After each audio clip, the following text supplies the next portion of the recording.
अस्सलाम वालेकुम बिस्मिल्लाहिर्रहमानिर्रहीम। हज़रत बिलाल एक जलील क़द्र सहाबी और नबी करीम सल्लल्लाहु अलैहि वसल्लम के खादिम ख़ुसूसी थे। हबशा के रहने वाले थे, इसलिए आपको बिलाल हबशी भी कहा जाता था। 20 नबी के आगाज में आप उमैया बिन खलफ के नाम गुलाम थे। जैसे ही कलमा हक आपने सुना और इस्लाम की दावत से आप रोशनास हुए, आपने फौरन ही उस पर लब्बैक कहा और मुशर्रफ बासलाह हो गए। ज़ालिम आका का नाम मिलते ही मुश्तइल हो गया, क्योंकि उसे दीन हक का नबी करीम सल्लल्लाहु अलैहि वसल्लम की जात ग्रामी से शदीद बोझ था। हज़रत बिलाल को इस्लाम से बरबिदश्ता करने के लिए उसने हर तरह के मज़ालिम ढाए। कभी चलचलाती हुई धूप में उन्हें बैठा दिया जाता था, कभी जलती हुई रेत पर उन्हें लुटाकर उनके जिस्म पर कोई पत्थर रख दिया जाता कि वो हरकत भी ना कर सके। कभी उनके गले में रस्सी डालकर वो बास नौजवानों के हाथ में थमा दिया जाता कि उनको तपती हुए कैंकरों पर घसीटते फिरे। उन सब मसाइब व अलाम के बावजूद उनकी जबान से सिर्फ आहद आहद ही का नारा निकलता था। जुल्म व सितम का ये हाल ज़ार हजरत अबू बकर सिद्दीक से देखा नहीं गया और उन्होंने मुँह मांगी कीमत देकर हजरत बिलाल को खरीद लिया और अल्लाह के रास्ते में आज़ाद कर दिया। लेकिन आज़ादी के बाद वो अपने मुल्क हबशा वापस होने के बजाय मक्का मुकर्रमा ही में ठहर गए और नबी करीम सल्लल्लाहु अलैहि वसल्लम के खादिम ख़ुसूसी बन गए। नबी करीम सल्लल्लाहु अलैहि वसल्लम ने उन खातिनुल मोमिनीन के घरों की ज़रूरियात के सिलसिले में साजो सामान की फराहमी का मामला उन्हीं के सुपुर्द कर दिया, जिसे वो बड़ी खुशी और खुश दिली के साथ अंजाम दिया करते थे।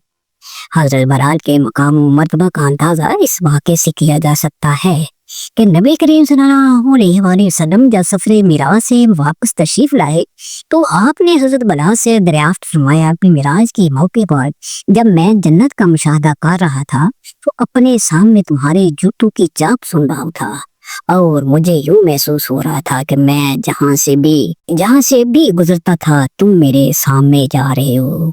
आखिर तुम्हारे पास ऐसा हुस्ने अमल और कारे खैर कौन सा है? हज़रत बिलाल ने जवाब दिया कि मैं वही अमल करता हूँ जिनका अल्लाह ने हुक्म दिया है और आपने हदायत फरमाई है। अलबत्ता आप ही की हदायत की रोशनी में एक नफल इबादत का इंतज़ाम जरूर करता हूँ। वो ये है कि मैं हमेशा बावजू रहने की कोशिश करता हूँ। जब भी मेरा वुज़ू खत्म हो जाता है मैं वुज़ू कर देता हूँ और वुज़ू के बाद तहियतुल वुज़ू के तौर पर 2 रकअत नमाज भी पढ़ लेता हूँ। यूं तो हज़रत बिलाल की बहुत सी खसूसियात हैं, लेकिन आपके इम्तियाजी खसूसियत ये थी कि आपको मुअज़्ज़िन रसूल सल्लल्लाहु अलैहि वसल्लम होने का एहसास हासिल था। हिजरत के बाद जब नमाज के लिए बनाने के तरीके पर मशवरा किया गया तो अब्दुल्ला बिन ज़ैद का पाक सुनकर हुज़ूर सल्लल्लाहु अलैहि वसल्लम ने कहा यह अल्लाह की तरफ से है, और इसी तरीके को पसंद करते हुए हज़रत बिलाल को अजान देने का हुक्म दिया। चुनाचे हज़रत बिलाल ने मस्जिद नबवी के एक बुलंद मकाम पर तारीख़ इस्लाम की सबसे पहली अजान दी और ये थी हज़रत बिलाल की पहली याद पर अजान। सुबह के सन्नाटे में हज़रत बिलाल अजान देने लगे तो अजान देते हुए खुतबे मसरूर हो रहे थे और मदीना मनवरा की फसाओं को भी मस्त मखमूर कर रहे थे। वाकई अजान की सदाए बिजमनाज सुनकर सहाबा इकराम के दिलों में तो खलचल मची हुई थी। अहले किताब और मुनाफिकीन भी मुतासर हुए बगैर नहीं रह सके, लेकिन ये तअस्सुर उनके पत्थर जैसे दिलों को पिघला नहीं सका, बल्कि ये सोचकर इनकी इंतलाहट और अड़ गई कि कहीं अजान बिलाल दावत हक की फरोग और अशाती इस्लाम का मसीह एक और जरिया ना बन जाए। उनका ये अंदेशा गलत भी नहीं था, क्योंकि बासलीमुल फिक्रत लोग अजान सुनकर हल्का बगोश इस्लाम हुए बगैर नहीं रह सके। नबी करीम सल्लल्लाहु अलैहि वसल्लम ने 8 हिजरी में सहाबा इकराम को अलबशकर अपने साथ लेकर अचानक मक्का मुकरमा पहुंच गए और किसी खूनरेज़ी और कत्लो गारतगिरी के बगैर मक्का फतह कर लिया। फतह मक्का की कार्रवाई से फारुग होने के बाद नमाज का वक़्त होते ही आपने हज़रत बिलाल को तलब फरमाया बलाल हाज़िरी खिदमत हुए तो आपने हमसे फरमाया कि वो खाना काबा की छत पर खड़े होकर अजान दे। हज़रत बलाल अजान देने लगे तो अपनी जिंदगी का सब्र आसमान और असीयतनाक माज़ी नीर दरख्शंदा हाल याद करके खुद उन पर तारी हो गई। नबी करीम सल्लल्लाहु अलैहि वसल्लम के तासुर का भी अजीबो गरीब हाल था। सहाबा इकराम भी बेहद मुतासर हो रहे थे। बाशिंदगान मक्का के दिलों का दहशत और घबराहट की कैफियत तारी थी और वो ये सोच कर हैरान और परेशान हो रहे थे कि उमैया बिन खलफ का मजबूर व मसलूम गुलाम आज खाना काबा की छत पर अजान दे रहा है और सुनने वालों के दिलों को तड़पा रहा है। ये थी हजरत बलाल के दूसरे यादगार आजान। नबी करीम सल्लल्लाहु अलैहि वसल्लम के इंतकाल हुआ तो सबसे ज्यादा मुतासर और मकबूल होने में हजरत बलाल भी थे। दयारे मदीना में सरकारे मदीना उनकी आंखों से ओझल हो गए तो उनकी आंखों में अंधेरा छाने लगा और जिंदगी अजीरन हो गई। उन्हें यूं महसूस हो रहा था कि मस्जिद नबवी के दरो दीवार सोगवार है और मदीना तो नबी की गलियों में रौनक बाकी नहीं रही। हर तरफ उदासी छाई हुई है। मदीना मनवरा में कहीं भी उनके दिल बेकरार कोई चैन और सुकून नहीं मिल रहा है। ना घर में कोई तसल्ली का सामान नजर आता है और ना बाहर इत्मीनान हासिल हो रहा है। महबूब की जुदाई का जख्म इस कदर गहरा है कि वो किसी भी तरह मुंतमिल नहीं हो रहा। इस तरह बेमुसलसल से तंग आकर हजरत बलाल ने आखिर ये फैसला किया कि कुछ अरसे के लिए मदीना मनवरा से बाहर चले जाएं। चुनाचे मदीना मनवरा की याद अपने पहलों में लिए हुए दमिश्क पहुंचकर ठहर तो गए, लेकिन उनके तसव्वुर में मदीना ही मदीना था और सरकारे मदीना को याद करके उनका सीना शक हुआ जा रहा था।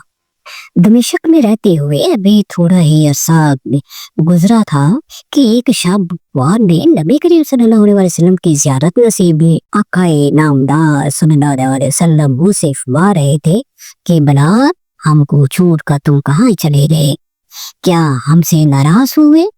बेदार होकर वो फौरन दमिश्क से मदीना के लिए रवाना हो गए। बाशिंदगान मदीना को हजरत बलाल की वापसी का हाल मालूम हुआ तो सब ने बड़े खुलूस व मोहब्बत के साथ उनका इस्तकबाल किया। हजरत बलाल मदीना मनवरा पहुंचे तो फितरी तौर पर अहले मदीना के दिलों में ख्याल पैदा हुआ कि नबी करीम सल्लल्लाहु अलैहि वसल्लम की हयात तैयबा में हजरत बलाल जिस तरह हर नमाज के लिए अजान दिया करते थे उसी तरह फिर अजान का सिलसिला शुरू कर देंगे। लेकिन बलाल ने अजान देना छोड़ दी। लोगों ने अजान के लिए याद दहानी कराई भी तो वो तैयार नहीं हुए और माजरत करते रहे। फिर अहले मदीना जिगरे गोशा हाय रसूल और फातिमा बतूल के लाल हसन हुसैन से मिले और दरख्वास्त की कि वो दोनों बलाल को अजान देने पर आमादा करें। चुनाचे हुसैन ने बलाल से गुजारिश की कि हजरत बलाल हर नमाज के लिए ना सही किसी एक नमाज के लिए तो अजान दे दें। नबी करीम सल्लल्लाहु अलैहि वसल्लम के लाडले नवासों की पुरखलूस दरख्वास्त हजरत बलाल रद्द नहीं कर सके। वो नमाज का वक्त आया तो मस्जिद नबवी के सामने खड़े होकर अजान देने लगे। ये अजान बलाली उनकी पिछली सारी अजानों से बिल्कुल निराली थी। सोजों साज तो उनकी आवाज में होता ही था, मगर इस अजान में सोजों साज के साथ इनका तो भी शामिल हो गया था। अजान का आगाज होते ही सारा मदीना गोश भर आवाज था। यूं महसूस हो रहा था कि हजरत बलाल अजान नहीं दे रहे हैं बल्कि हजरो खरा की दास्तान बयान कर रहे हैं। बड़ी दिक्कत के साथ अल्लाह अकबर और अशहदु अल्ला इलाहा इल्लल्लाह के कलमात ज़बान से अदा कर सके। जब अशहदु अन्ना मुहम्मद रसूलुल्लाह कहना चाहा तो निगाहें किसी को तलाश करने लगे और वो थे सरकारे मदीना सल्लल्लाहु अलैहि वसल्लम। जब सरकारे मदीना सल्लल्लाहु अलैहि वसल्लम नजर नहीं आए तो हजरत बलाल बेकरार होकर नीचे गिर पड़े। गिरते हुए होशो हवास जाते रहे। बड़ी मुश्किल के आज उन्हें होश लाया गया। ये थी हजरत बलाल की तीसरी और आखिरी यादगार आजान, जिसके बाद फिर कभी हजरत बलाल ने आजान नहीं दी।